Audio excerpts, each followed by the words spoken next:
पंकज भाई आप मेरे को एक ग्लोअल दो, आपको जो चाहिए मैं दूंगा। ठीक है भाई, ले ग्लोअल।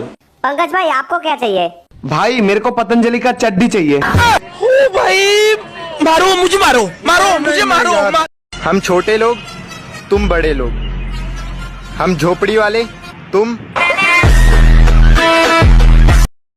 जो लड़की मुझे अपना भाई मानती है वो मेरे फोन में रिचार्ज करवा दे, क्योंकि बहुत पैसे होते हैं बहनों के पास। आपका अपना बेरोजगार भाई। अरुई, क्या? पैसा देना।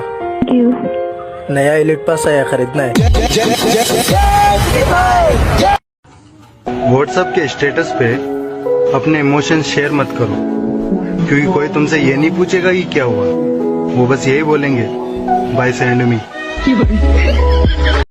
I love you. Sorry, I have a boyfriend. नहीं, गर्लफ्रेंड।